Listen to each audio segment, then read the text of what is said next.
eastern part of Indonesia. And of course, good morning, Mr. Najmi. Pleased to virtually meet you. Before we start this class, I think it will be great to know you more, Mr. Najmi Nuji. So, Mr. Najmi Nuji is the lecturer at the University Teknologi Mara. It's in Selangor, right? Yes, in Selangor, But you live or you are now in Malacca. in Malacca, because I have to make one cultural visit will be held next week. I see. Right. And Mr. Najmi did master degree at the University Kebangsaan Malaysia, Master of Social Science, particularly in Communication and Media Studies, and also did master degree at Mass Communication or Media Studies at the University of Teknologi Mara. And I think before you started as a lecturer at the University of Teknologi Mara, Mr. Najmi also used to work with the Ministry of Home Affairs in 2008. And yes, without further ado, the screen is yours, Mr. Najmi. All right, thank you so much, Miss Aurelia and also Miss Gracia. Okay, good morning again to everyone from Malaysia or specifically from Malacca. Yeah, like Miss Gracia said earlier, actually my university located in Selangor, nearby to Kuala Lumpur. But this week I have to do outstation because I have to manage ASEAN event, which Unity invites will be held next week. 10 ASEAN countries will coming to Malaysia, which 2 representatives from each ASEAN countries. So I am the head of the committee for cultural visit. So I have to make sure everything has been, managed well in Malacca. That's why I've been here. For today's session, I would like to share about international organization actually, because last year there are 2 sessions with Omni on public diplomacy and also diplomacy. So this time around, I've given another topic known as international organization, which is very close to my heart because previously, during my working time, I've been representing Malaysia twice for ASEAN Youth Congress, okay, in Philippines in 2009 and also in Osaka, Japan in 2012, way before I joining as a lecturer in UITM. And then now I got this topic and I really hope my sharing, I'm not going to teach you guys because I believe Miss Gracia already briefed a lot about international organization, but today it just some sort like a refresh and giving on my own perspective towards the international organization. I really hope today you guys can bear with me. And if you have any questions related to international organization, and if you can give your own opinion regarding to our topic today, please do so. All right, let me share my screen first because I've prepared slides to you guys, right? All right. Can you guys see my Sorry screen? to interrupt.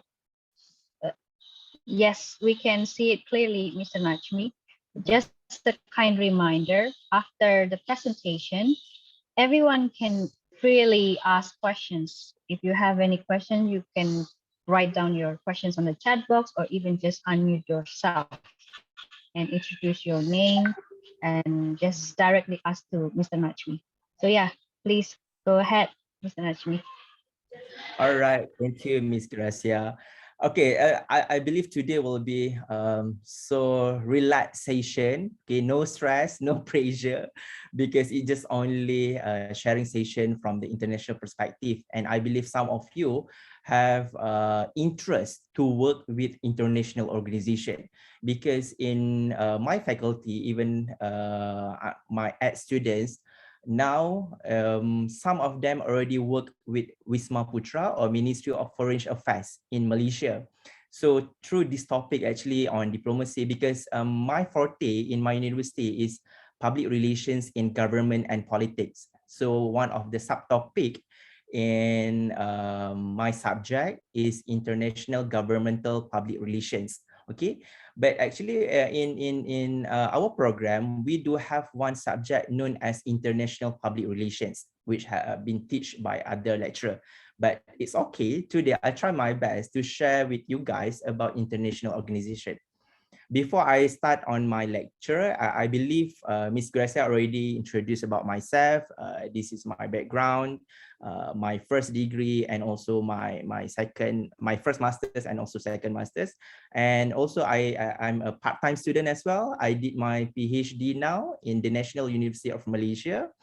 As a part-time student. So I am still a student as well. Nothing different with you guys, even you are doing your S1, is it? Undergraduate. But for myself, it's a long learning process. Even though I finished 2 masters, but for PhD, it's superly hard for me. My area of studies and my area of interest is on digital public relations. That's why how we connected through digital, and even for my event next week, our theme is unity in buds. How we inviting 10 the representative of ASEAN countries being an digital ambassadors. So they have to create footprints on digital, and they have to convey the messages. What are the activities they need to do in Malaysia for the 6 days in Malaysia. All right, a little bit about me. This is way before COVID hit us. All right, this is all the physical event. I wish one day for Omni session, I'll be in LSPR again for the physical session, because I've met Miss Candy, Miss Nadine, Mr. Kamal. All right, this was in Bali International Communication Association. I've been a presenter. And actually, I just want to invite all of you. We will having Kuala Lumpur International PR Conference. I believe will be held on November 2022 this year, either in Kuching, Sarawak. Okay, this is the earliest invitation, because I am one of the council member for Institute of Public Relations Malaysia. So I am a part of the committees for Kuala Lumpur International PR Conference, which this one is the last physical event before COVID hit us. And in 2020 and 2021, we conducted through virtual for CLIP. And then, yeah, this is the LSPR Jakarta. I've been for, to visit about in terms of discussion a little bit with Miss Candy and Miss G, right? And actually, we are the global partners. Universiti Teknologi Mara, you can see here, this is my university. We have memorandum of agreement with London School of PR. And a bit of experience in terms of delivering on international perspective. This is all the young diplomats, and all of them already in abroad now, because they are the representative, the officer, the admin and diplomacy officer for Ministry of Foreign Affairs. Some of them already in US, in Geneva, in even working closely with United Nations. And I am the speaker for their diploma in diplomacy short course before they leaving to abroad and being a young diplomat or the first secretary for Malaysia, known as Institute of Diplomacy and Foreign Relations Malaysia. And a bit on international perspective, I've given one huge task to be an advisor, and I did international visit in South Korea in 2018, and I've met one of the PR scholar. You may search her name, Professor Dr. Yunari, right? Her expertise in digital public relations, actually. And this was happened again before COVID hit us in 2018.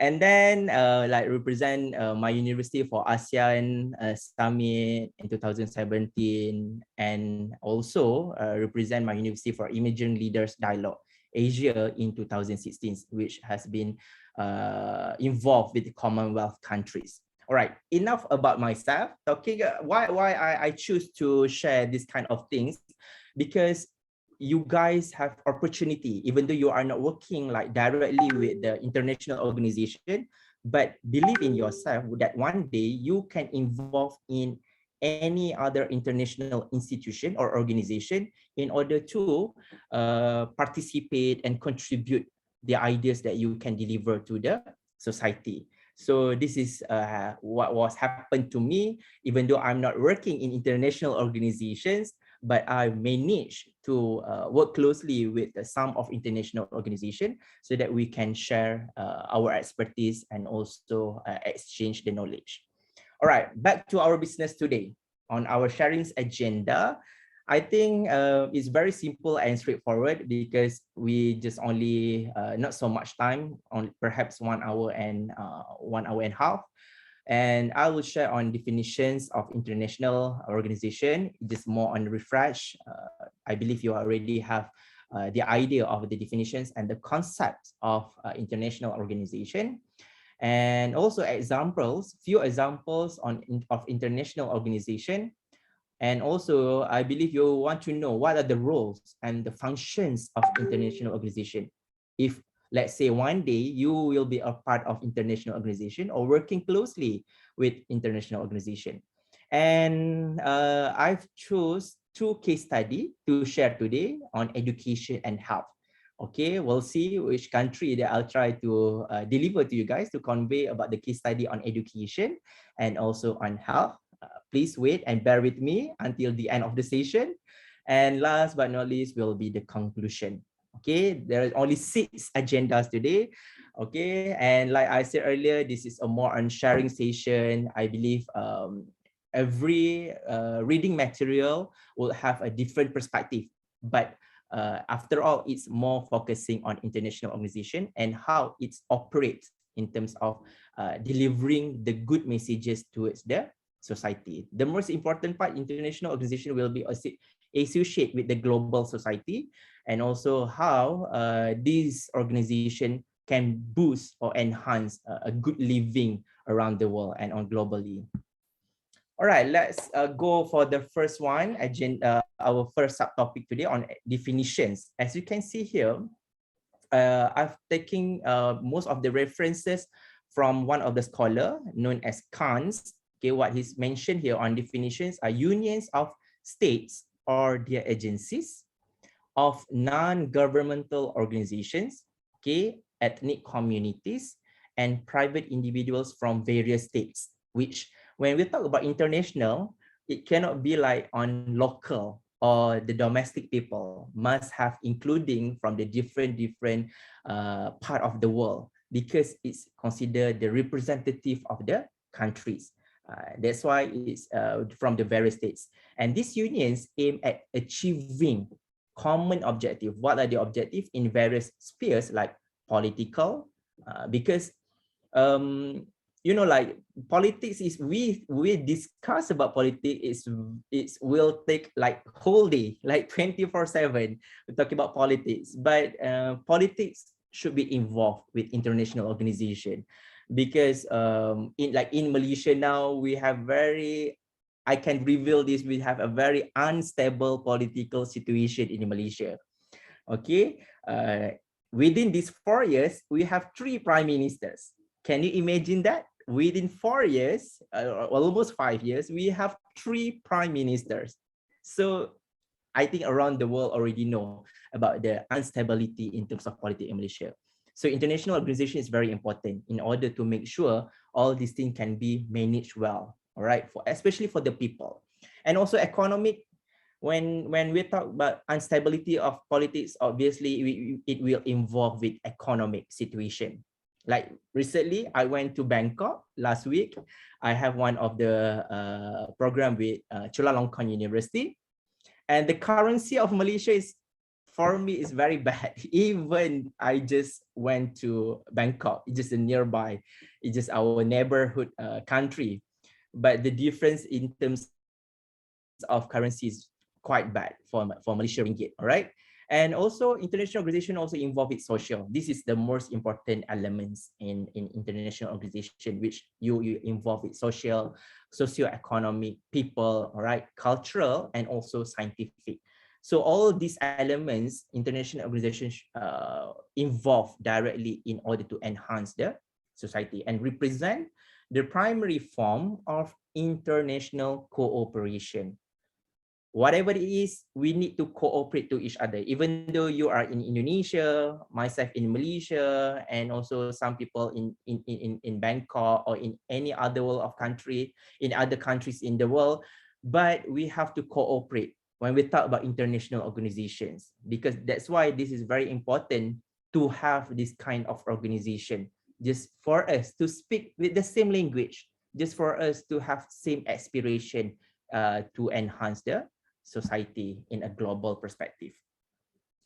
And also, international organization emerged in the second half of the 19th century. I'll share later on what are the first organization known as international organization, when economic and socio-political relations cross the borders, right, of nations, giving rise to an objective demand for cooperation. Again, as you can see here, the word of cooperation, all right, and coordination of interstate effort to solve new transnational tasks. Even though you have your own education system in Indonesia, right, and also we in Malaysia have our own education system, but after all, we have one vision: education for all, isn't it? So we need to know the best practice in terms of education, and also in health issues. Even Malaysia already in endemic phase for COVID-19, but still we have to look up at other state or other country, what are the best practice for them. Like in Bangkok, they are still in the phase of a pandemic, I believe, because most of the malls, even in indoor area, they still taking temperature, they still check yourself, right? But that was not happen in Malaysia anymore. You are free to go in without checking on your My Sejahtera. We have one apps to log in and also log out. We don't have to check any temperature anymore because we already moving on endemic phase. But still, we have to checking on our best practice towards of endemic situation. All right, just to share with you, what are the first international organization, right, has been held in the world. Actually has been, the founder is Henry Dunant, and the history of International Committee of the Red Cross. I believe some of you already involved, even myself during my primary school, I'm involved with the Red Cross in Malaysia, known as Persatuan Bulan Sabit Merah Malaysia.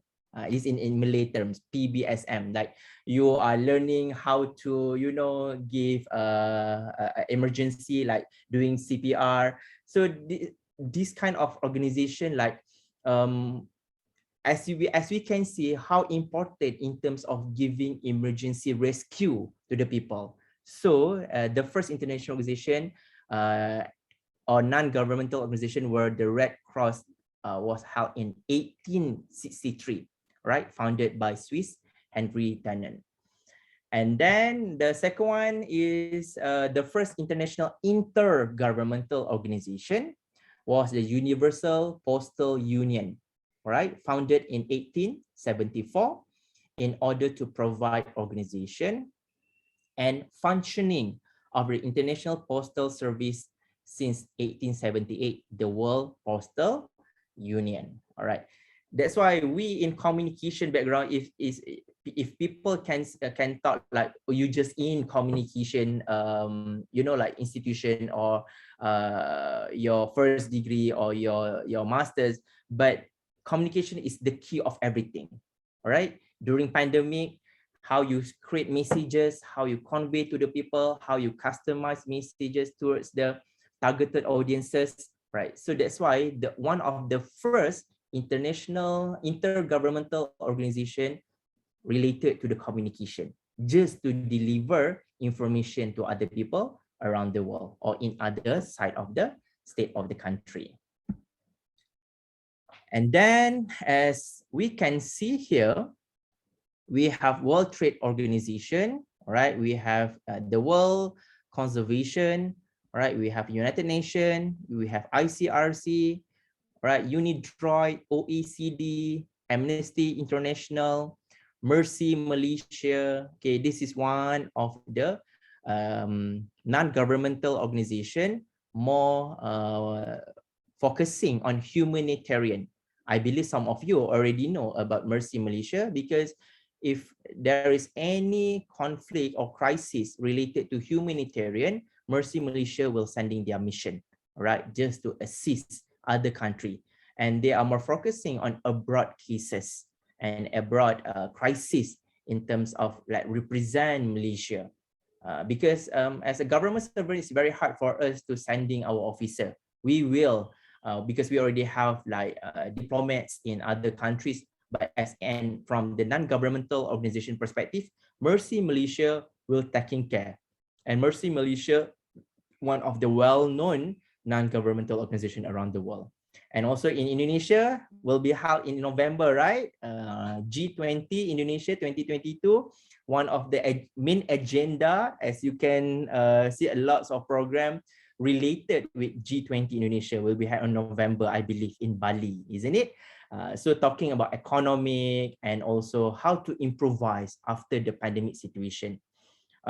Even perhaps for the certain society, they are not really care about whatever things happen international level, but for the administrator, for the government, they need to take care of, because after all, they want to enhance the public's in terms of their income, just to make sure they are not in poverty level anymore, because lots of people has lost their job, isn't it?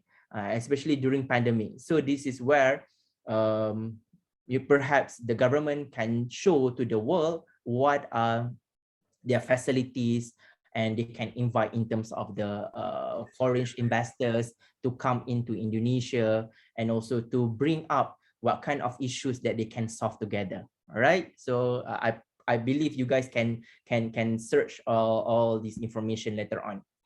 All right, talking about concept. Okay, what are the concept of international intergovernmental organization first? Okay, known as IGO. All right, the first one established by treaty. All right, okay, because it's intergovernmental organization and it's a legal entity with international legal status, can enter into treaties. Probably has a legislative body of government representative. Okay, why? Because this organization consider as the representative of government in terms of the specific, like I mentioned earlier, like Malaysia, we do have Mercy. Mercy most likely work closely with Ministry of Health Malaysia, Ministry of Health, MOH. Why? Because even the founder itself the medical doctors. So they said she actually a woman. She went to one of the third world country. This is a bit history of Mercy Malaysia, and she saw like it's very hard for that third world countries in orders of medical assistance, humanitarian. So she came back to Malaysia and she think how she can help or assist this third world country. So she decided to set up one governmental organization known as Mercy. All right, may have a dispute resolution body and may have an executive body known as secretariat. All right, that one is considered as intergovernmental organization, IGO, and non-governmental organization, NGO, no international legal status, right? No governmental representative, like solidly from the committees, they have their own board and may serve consultative role to IGOs, because sometimes if IGO cannot deliver on in terms of what kind of the services that they need in other countries, NGO can be the representative. And some are very influential because these people, they choose to involve with NGO and represent the countries in other in order to make sure they can do or like making an humanitarian mission towards other countries. Like from myself, now I am involved directly with one of the non-governmental organization, and I am the chairman for the advisory board for Yayasan Era Surya. Okay, known and the foundation in Malaysia known as Yayasan. Okay, but that one is considered still local non-governmental organization. So most likely my targeted audience is most of Malaysian. But one of my mission to have a collaboration with international non-governmental organization just to see how we can exchange in terms of expertise and how we can deliver our services towards other countries as well. Perhaps focusing on ASEAN country first, because once we establish non-governmental organization in Malaysia, mostly people already know what are the services in terms of, because my NGO focusing on three things. The first one is youth. Because I believe youth is, the main people for the country. And like now, Malaysia will be implementing on voting at 18 years old. All right, 18 years old, you can vote for the next election. So now most of the NGO try to engage with youth in order for them understand about the aspirations of the country and how the youth can contribute to the country. And also the second one, the focus of my NGO that I've involved with on education. So that's why education is very close to my heart, even though during my first job attached with Ministry of Home Affairs, but my focus is more on drugs issues. Okay, so I have to tour to the schools, to the university to make awareness, to conduct prevention education program in terms of drug issue. All right, narcoba. All right, and that's why when I try to involve with education NGO that related to education, I believe how we can consolidate in terms of information to the youth now in terms of how to educate them. And then the last one is on sustainability. YES is sustainability. How we can make sure all the people in terms of giving, especially on charity, they are managed to give equally. Like we are focusing on because we have 17 SDGs, right? Sustainability Development Goals from the United Nations, and one of it, zero hunger. So from my NGO perspective, we try our best, especially during pandemic, we try to deliver stuff, like their basic necessities in terms of foods and everything. And that's why even though during pandemic, movement control, MCO movement control order, I got authority to go to another places because I'm the one who deliver in terms of the basic things towards the society in Malaysia, especially in Klang Valley. All right. All right. What are the role in creating international law for IGOs? First, facilitating and participating in treaty making. All right, because when we talk about policy, when we talk about law, obviously even the government have authority to create a new law, to amend and everything, but they need to refer to the IGO as well. Why? Because IGO considered as the people who are involved directly, and that's why the public opinion, the opinion leader, also important in IGO's role. All right. And most of the opinion leader, the key opinion leader, KOLs, are from the professional background. So they are able to give advice and assist government to create international law, so on and so forth.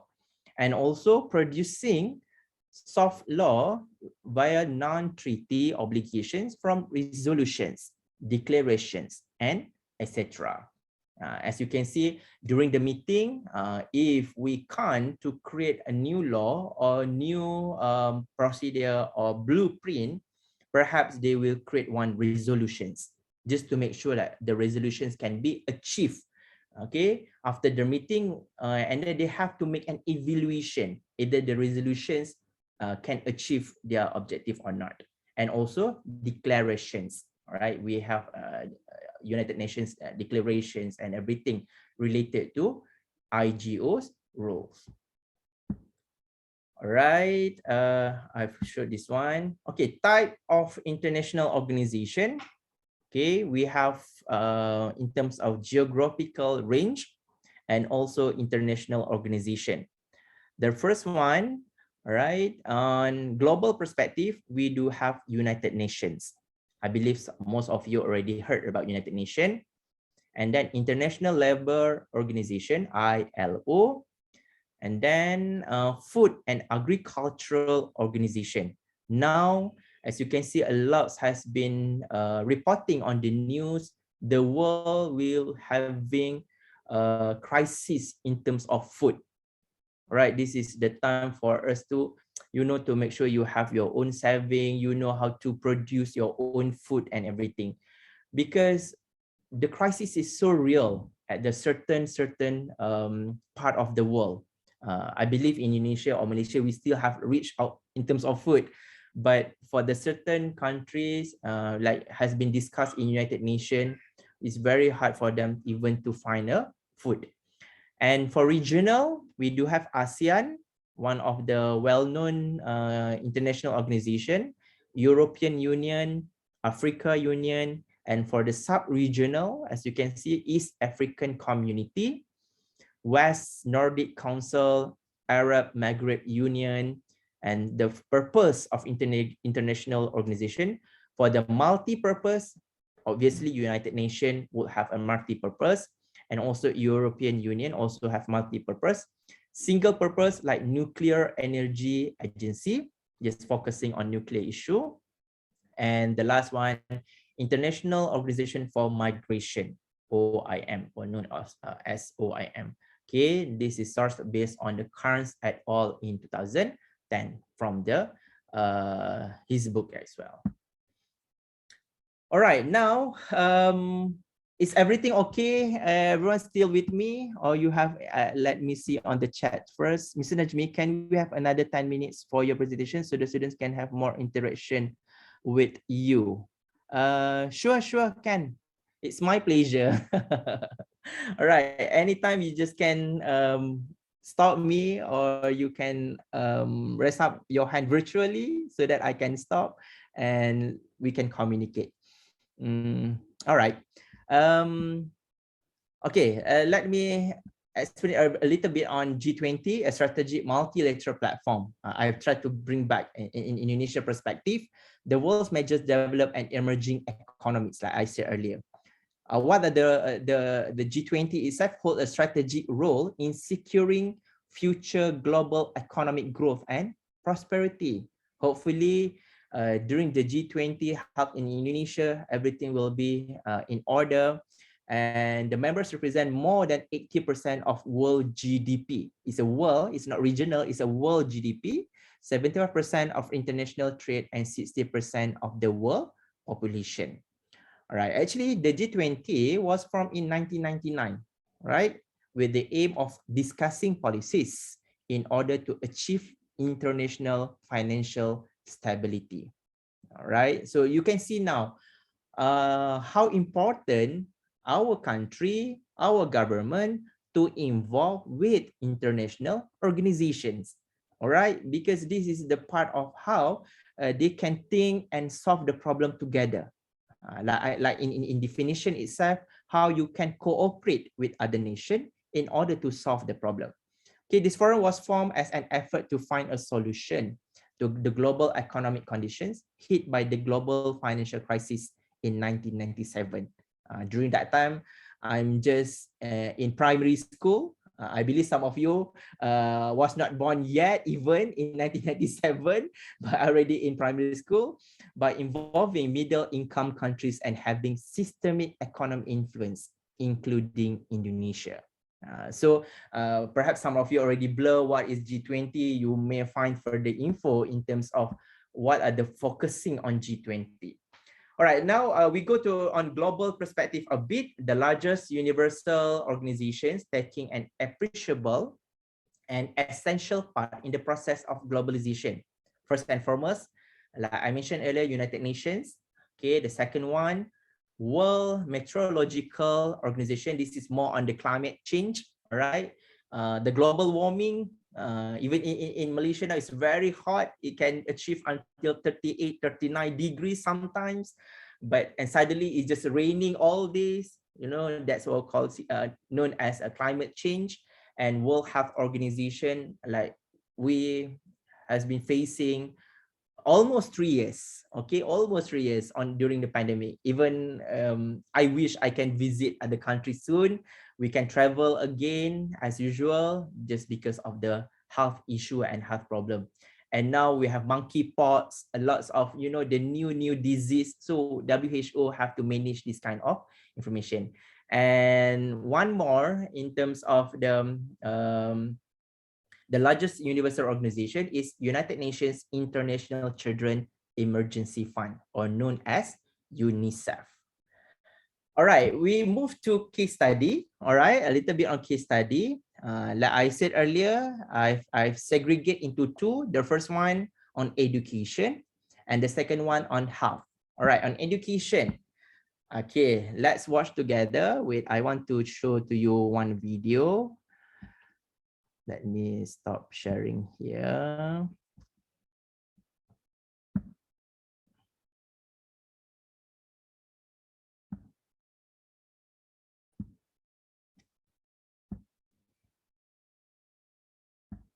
Humanity and our living planet are at risk.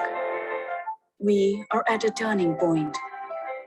Urgent action is needed to change course and transform the future. Everyone alive today has a tremendous obligation to future generations to ensure that their world is one of human rights, abundance, and not scarcity. Education. Did you guys can hear the music from the YouTube? Yes, it's All right. clear, Mr. Najmi. Okay. But can you make it full screen, please? Full screen. All right, sure. Yes, thank you. Ways we address inequality, exclusion, and work on healing the planet. But to transform the world, education needs to be transformed.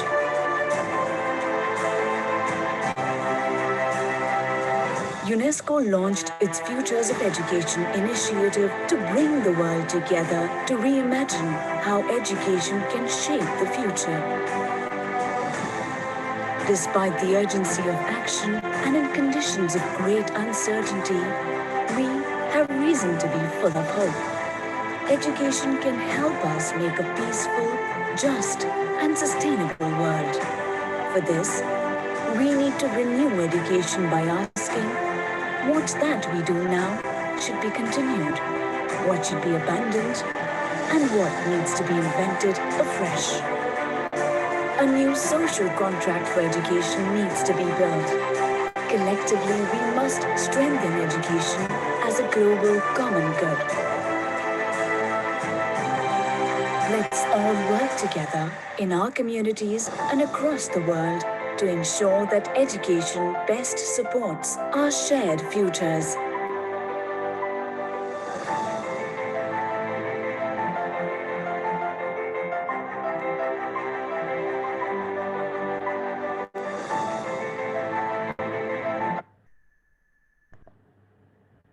All right. Stop share here.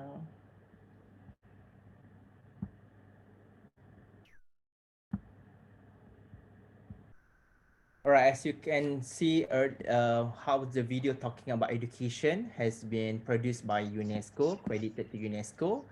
And the case study that I would like to share today is about from the UNICEF itself. All right, on Indonesia case study, the situation analysis on the effects of and responses to COVID-19. Okay, most likely my two case study is involved with the COVID-19 situation, because we already still in the COVID-19 pandemic situation in around the world globally on the education sector in Asia. Just short briefing talking one of the I think important elements that I would love to share with you today about Indonesia response to challenges of remote learning. All right. Like now we are still in remote learning. Even in my university, most of the students still at home, even though the school was open. But for university, I believe next semester will be on physical. You can see here what are the challenge and how response has been done by the on Indonesia perspective. The first one, what are the first challenge, deciding what content should be included in learning from home. All right. And then the response, preparation of guideline at the national level to share the vision of learning from home. This was disseminated to all regions so that everyone can have the same information and same knowledge in terms of education. The second challenge here, as you can see, making the transition from learning at school to learning at home. It's quite hard earlier, isn't it? It's quite hard at the first stage of, you know, the transition. Even honestly, from myself, it's very hard for me to believe that I'm going to talk to my laptop for 3 hours, for 2 hours without facing the real people. But you know, at first, at the beginning, it's very in a vulnerable situation. Even I can say like 10 to 20% students in my university has been dropped out just because of the transition. I don't know in your university, but in my university, even my direct students has been, facing is very hard in terms of they try to adopt and adapt with the situation, learning at home, and also balancing access and safety, right? Like in rural area, even in Malaysia, we still have a problem in terms of accessibility, all right? And then providing equitable access to continued learning and the ability of learners to actively participate in remote learning. Participation. Once you turn off your camera, I don't even know what are you doing at your home. Perhaps you're just having coffee. Let me drink first. Bismillahirrahmanirrahim. All right. Or just like turn on the lecture here and you are playing game here. We don't know, right? All the challenge is very real.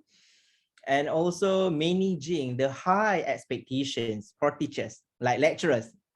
We also have expectation towards our students. Like, isn't it, Miss Gracia? We also have our expectations because obviously we don't want our students to, cannot cope with the situation. We try to make sure the class is fun. You know, it's very engaging.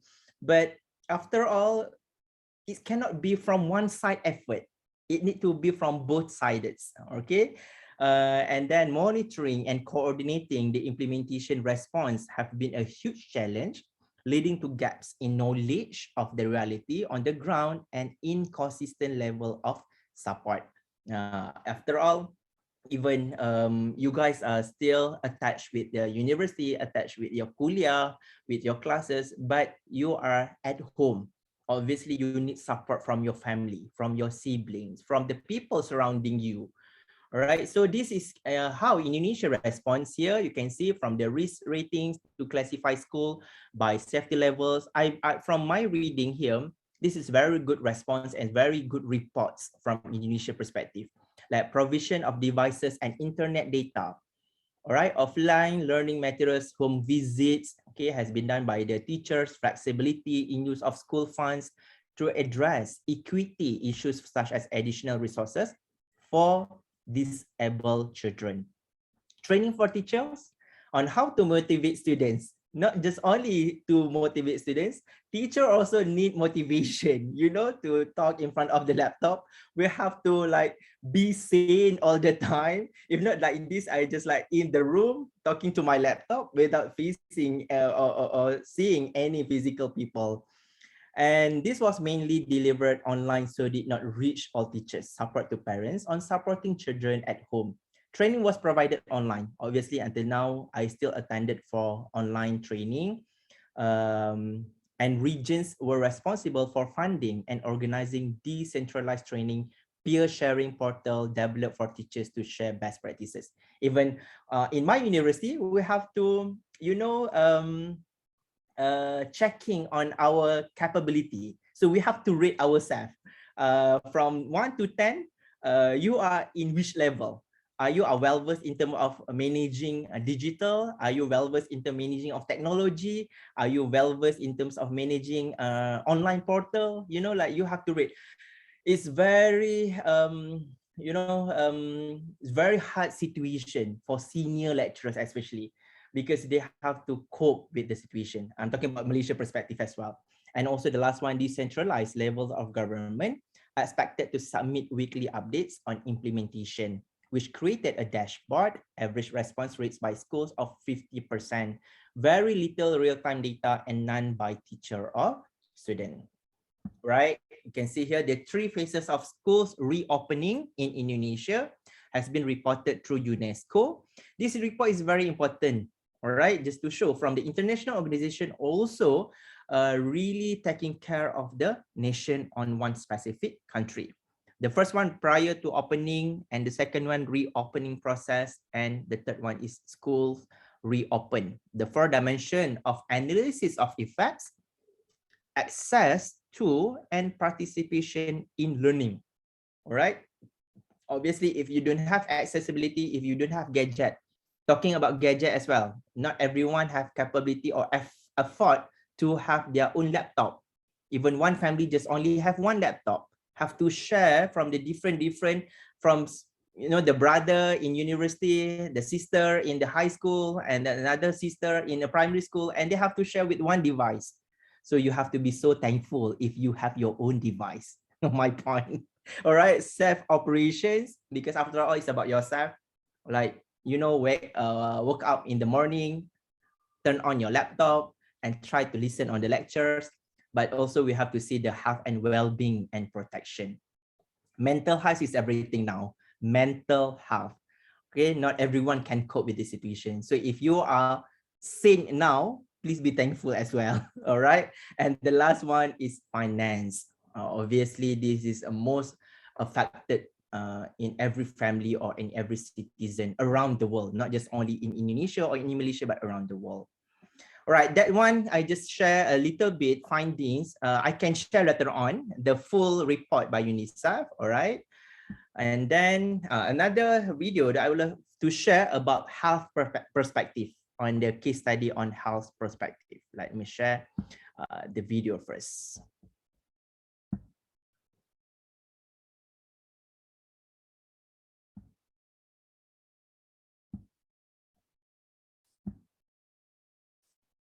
All right. Day in Malaysia.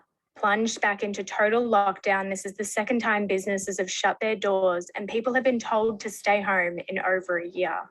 But for some, the lockdown is too late. For me, the lockdown should have been carried out during Ramadan, where there were fewer cases and people didn't move around as much. I think even with the new restrictions, the airports are still open, so there's still a potential that COVID can spread, even while the people are struggling under lockdown right now. For the next fortnight, only essential businesses are allowed to operate. People need to stay within 10 kilometres from their homes. Schools have moved to online learning and residents can jog around their neighbourhoods, but cycling is not allowed. Malaysians are getting tired. The public fatigue has set in, but the police chief says the virus doesn't go fatigue. There's no room for that. This is a do or die battle. It's all a part of efforts to bring Malaysia's healthcare system back from the brink of collapsing as COVID cases continue to surge and hospital ICUs fill up. The Prime Minister says it's not an easy decision, but a necessary measure. As with the first lockdown last year, I would like to announce as a show of support that ministers and deputy ministers will forego their pay for 3 months starting from today. Those wages will be donated back to the government in an effort to bolster the country's health defences against the virus. And with money on the mind, the Prime Minister is hoping an almost $12.5 billion stimulus package will cushion the fallout from this lockdown. But will it be enough? It will force non-essential sectors to close down. And again, this will impact workers and job security and their livelihoods with a 5 billion ringgit of additional aid will still put us below the debt ceiling. In the capital, Kuala Lumpur, an exhibition building has been converted into a mass immunisation centre as the government aims to raise the vaccination rate by a third to 150,000 a day. Only when the spread of the virus is contained can negative business sentiments turn into positive ones. Another measure in Malaysia's plan to help stop the virus from further devastating the country's health and economy. Jordan Butler, ABC News.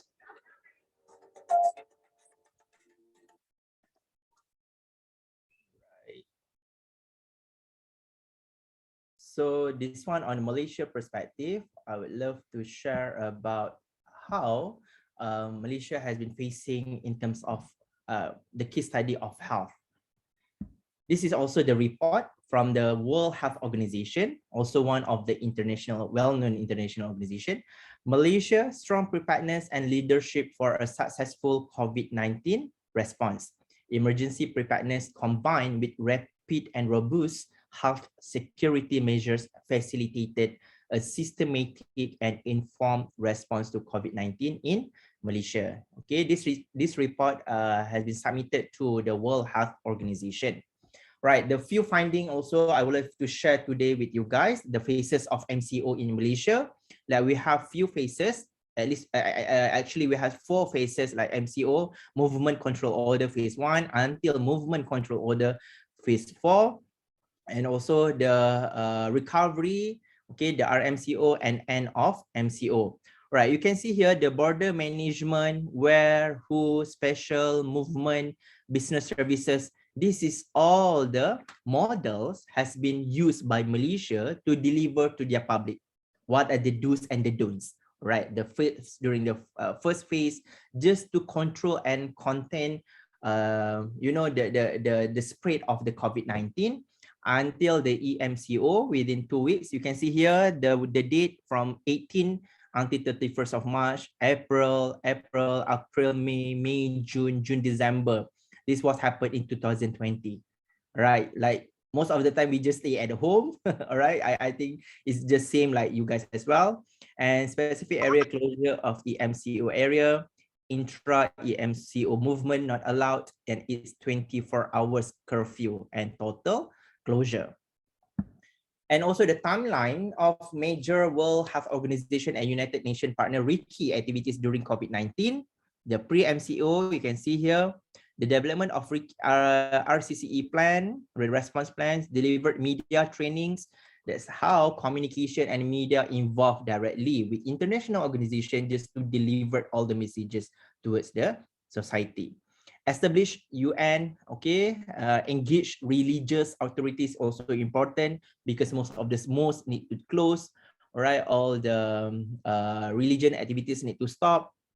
Religious series, multilingual video series, new normal series, and back to work or school COVID literacy series. This is, it was started until 31st August 2020 and enhanced late containment phase. All right, this is considered as recovery MCO, and now we already in endemic of COVID-19, but still we still need to follow for the certain procedures in Malaysia. Like if you like myself, I have 3 doses of my vaccinations, so I am free to go anywhere. But for those just only have 2, they still have some restriction that they need to follow.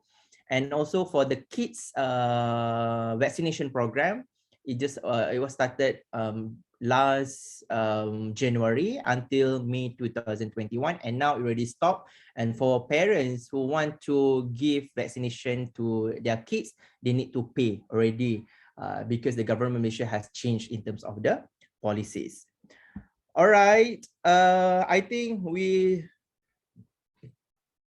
at the end of our session and the conclusions of my sharing today on international organization. Okay, considering the perspective of international organization as networks, the public administration and public management, okay, talking about public, field focuses on analysis on the public management networks. And the primary aims of this community is to first understand, right, whether network exists and how they function.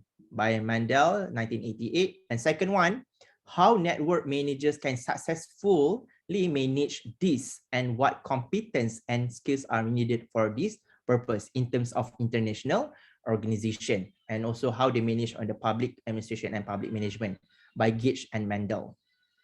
Right? And the impact that networks have on service delivery. After all, you're managing, controlling, governing, and you need to deliver to the public. And customer satisfaction, you have to evaluate. All right, even in international audiences, you have to reach your audiences. That's why we have WHO on health, we have UNHCR, we have UNESCO. They have their specific function in terms of delivering to the public. And nevertheless, such perspective has been poorly applied to the study of the internal dynamics of the international organization. Perhaps for the further study in academic, talking about academic perspective, they need to see the dynamics of international organization, how international organization can really make sure all the people can feel their services and their existence around the world as a globally. All right, few references I've been used for this sharing. Actually, I've read like 3 to 4 articles, but the main one from the book itself, from this book, and also from the article Carnes, Margaret, and talking about international organization, the politics and processes of global governance. All right. Thank you so much for the session. I think I've sharp at 12, but we can continue another 10 minutes for Q&A session. It's up to you guys. If you have more questions, we can extend a little bit time. All right. Shall I pass to you, Miss Gracia, for the next session? Yes, thank you so much, Mr. Najmi. And please give a reaction of applause, or if you want to give thumbs up, that's also fine. And before I give the spaces or chances to the students, I just would like to say, sorry, I cannot accompany you until the end of the session. So now I have my friend, Dr. Indra. He will also back up my role to be the moderator in the next 30 minutes. So if you guys have any questions, feel free to do so. Just unmute yourself. And I think Mr. Najmi already covers a lot of like comprehensive perspective from international organizations, starting from the history and then some types of international organizations and also the case studies, which is interesting when you mention about the G20, because I'm now also helping the G20 Indonesia presidency. So yeah, I think I will give the floor and the screen to Dr. Indra for being the moderator to the next session. Over to you, Dr. Indra. Thank you so much, Mr. Najmi, and thank you, all students, for the attention. Okay. Please. Thank you, Miss Gracia. Have a very safe flight. Hello, Mr. Najmi Nuji. How are you? Good, Mr. Indra. Dr. Indra. Yeah, let me introduce myself. My name is Indra Kusmawardana, and allow me to continue the discussions because Miss Gracia have to leave the room for catching her flight. Yeah, ladies and gentlemen, we are here a very interesting presentations and case study from Mr. Najmi, especially related to how the education plays very important roles, especially when it comes to the development of COVID-19 right now. And the actor in the context of educations, the development of educations and the pandemic COVID-19 are the move beyond the dominant of state in international relations. The non-state actor, for instance, the non-government organizations that Mr. Najmi running in Malaysia is very share an important role, a significant role that we can relate with the condition in Indonesia as well. We know that when the pandemic COVID-19 is at peak in Indonesia, Mr. Najmi, the public society in Indonesia also move. Even we have some non-government organizations that distribute oxygen for humanity. That fortunately it is initiated by one of the lecturer in LSPR. And very good. It means the pandemic of COVID-19 strengthened the collaborations between government and civil society that you're demanding today as well. Now, for all the participants, if you have any questions that you want to discuss with Mr. Nunasmi, I give perhaps two questions first. Is it okay, Mr. Nunasmi? Two questions first? Yes, to be doctor. answered? Sure. It's Yeah. my pleasure. Yeah. Yeah, okay. I will give two questions. If there are any from the audience today, please raise your hand, or perhaps you can put your question in the chat box so I can read it.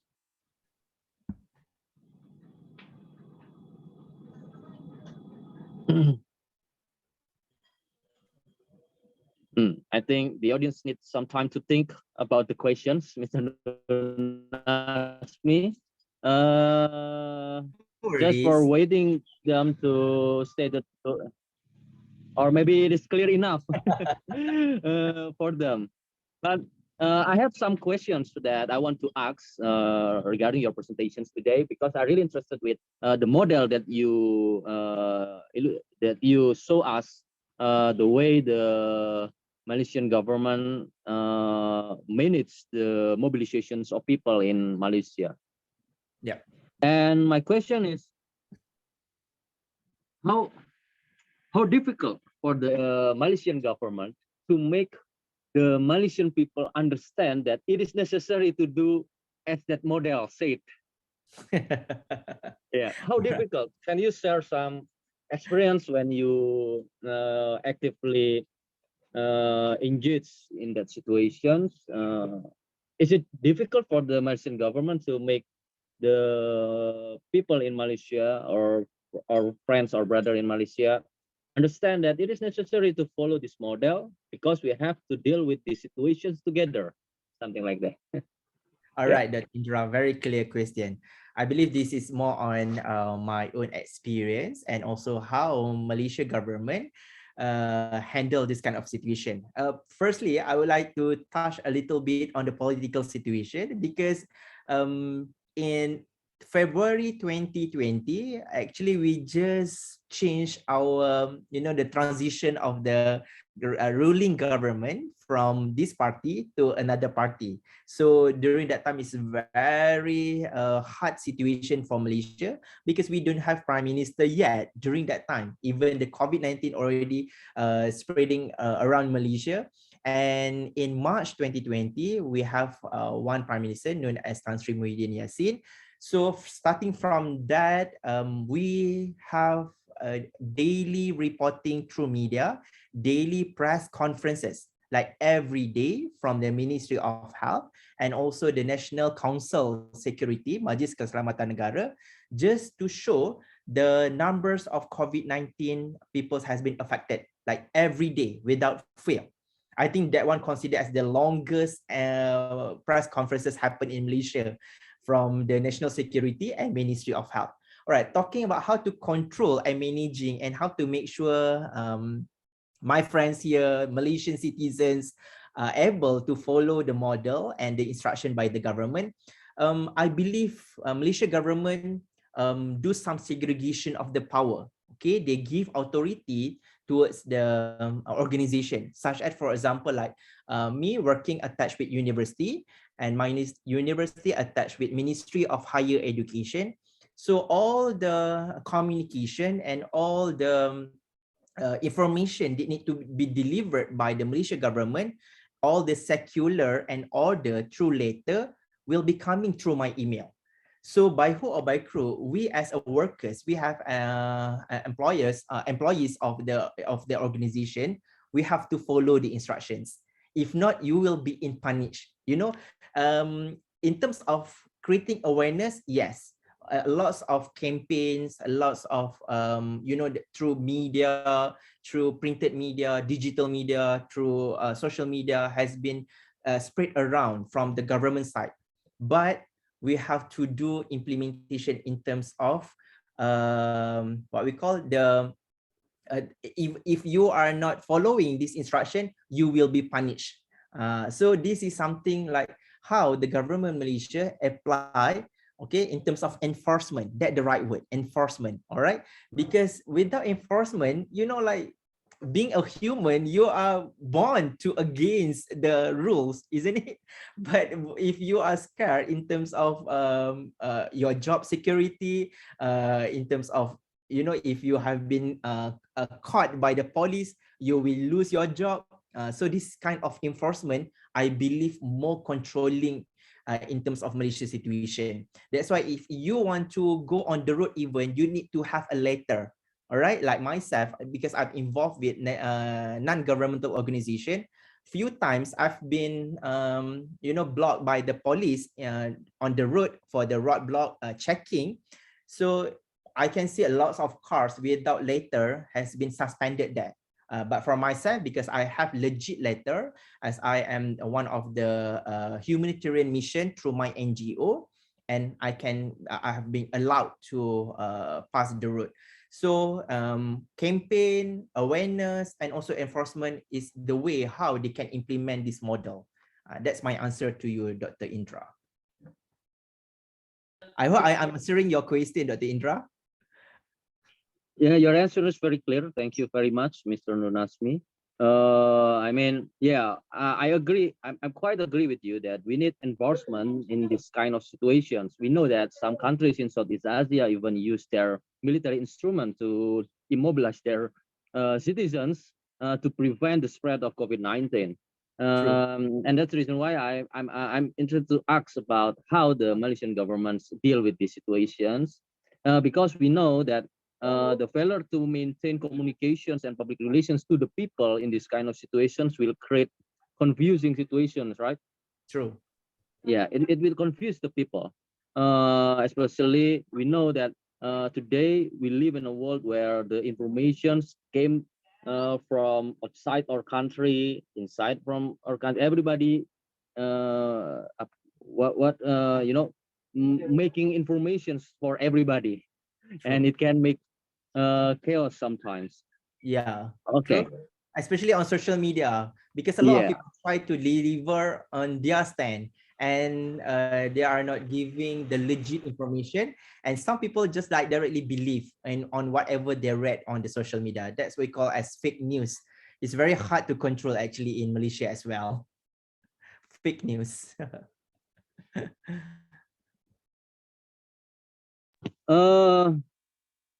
Okay, guys, ladies and gentlemen, the audience, do you have any questions that you want to ask to Mr. Nurnatsmi about his presentations today, or anything that you think interested to discuss today? Is everything clear, or you guys don't be shy? I'm just only a normal human being. All right. We have right. Sarah Salsabila. Here you go, the first student who asks to you, Mr. Nunatsmi. Okay, Sarah, just go, shoot your questions. Okay, first of all, I would like to say thank you for your explanation, Sir Najmi. And I would like to say sorry for my bad connection, so I cannot turn on my camera right now. I'm really sorry. So my name is Sarah, and I am one of Miss Gracia's student. And I do have a question regarding to your presentation. When it comes to international organization, they face multifaceted difficulties. For example, the unwillingness of the members to cooperate with them. So, for example, like veto rights in the United Nations, which sometimes blocking the organization to work quickly to solve the problem. So overall, how do they able to still solve the problem due to all difficulties and still be objective and relevant to solve that problem? And that is my question. Thank you. All right, very nice, a very good question. Thank you, Sarah, for asking the question, talking about the difficulties, the challenges, how to make sure all the members can cooperate. Right. When we talk about organization and organizational communication is very important, even for international organization. And like I mentioned earlier, we do have some resolutions and declaration, right? So during the session, during the discussion between the countries and the members of international organization, the session might involve with brainstorming, might involve with how you as this country experts in terms of managing this kind of problem, and also what are the best practices has been done in your country. So you need to propose, like in international organization, I believe most of their members, they have to commit with whatever association or organization that they involve. That's why IIGO or INGO, International Non-Governmental Organization, they need to sort of like making declarations and resolutions on what are the matters that they will doing in the future.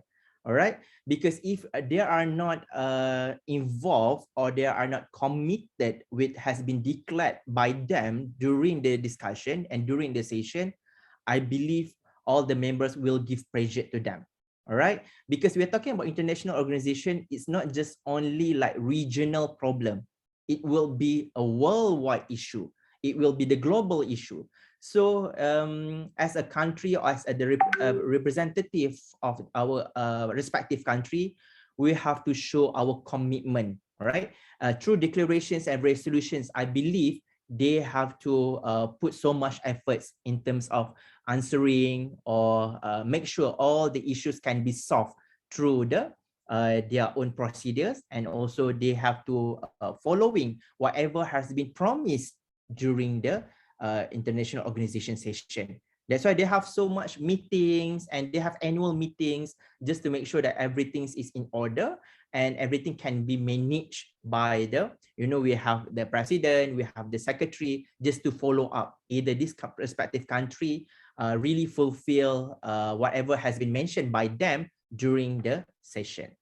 Hopefully I'm answering your question, Sarah. Thank you, Sir Najmi. Very clear. All right. Okay. Thank you, Sarah, for the question. It's also the answer from Mr. Nunatsmi. Okay, is there any other questions that the audience want to ask to Mr. Nunatsmi for today's presentations?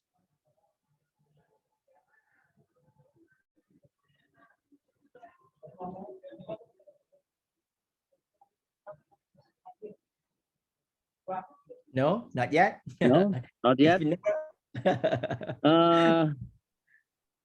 Yeah, because the presentation is very clear and very good, and I think it is quite near with what we experienced lately. The audience already understand very well about that, and that's the reason why perhaps our students have no further questions for you in these sessions. And because there is no further questions from the audience, I would like to say thank you so much, Mr. Najmi Nuji, for that informative and interesting presentations. We really glad to have you here today. We're honored to have you here today, and you are willing to answering all the questions from our participant and including for me as the moderator. So before ending our session, may I kindly encourage everyone to open your cameras for a virtual group photo.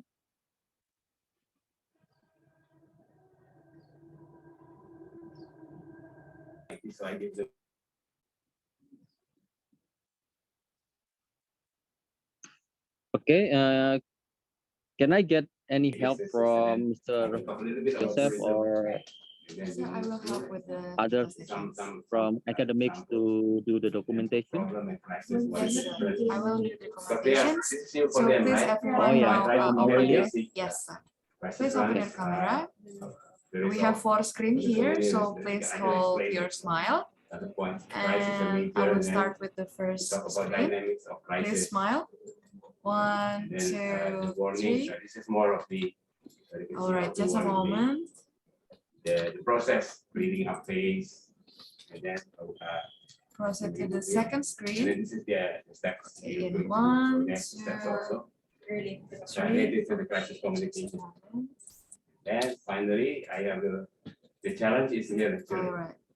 Third screen. What could happen to your organization and then see what's happening in the And the Philippines, what last happens in screen. Indonesia. Let's communicate it. And then they have this group where you will All right. be on their topic. Yeah, the other group on Bali will be on their topic. All right. So that's the point. Okay, thank you, Aurelia, for the photo. I hope everybody already give the best smile for today. Now, there you have it. That's the end of our first LSPR Omni session for this semester. And Mr. Natsmi, I would like to say on behalf of LSPR, I would like to convey my gratitude and thank you for your kindness and for your enlightenment to us today. And of course, we're looking forward if there is any chance to do some cooperations in terms of research or collaborations in the near future. And I would like to say thank you as well to our beloved Londoners who attending today's LSPR Omni session. And we will look forward to see you again in the next LSPR Omni.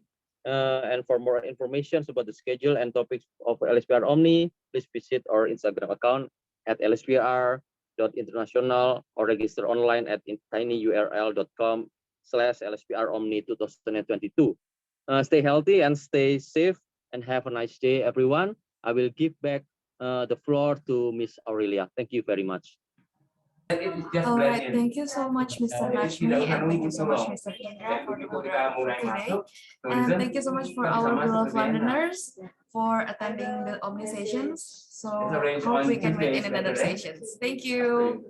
Thank you so much. I'll email this to you also. Thank you, sir. Bye. Assalamualaikum warahmatullahi wabarakatuh. Waalaikumsalam. Waalaikumsalam. Thank you, sir. Thank you, Mr. Natsmi. Thank you, sir. Because I Thank you, sir.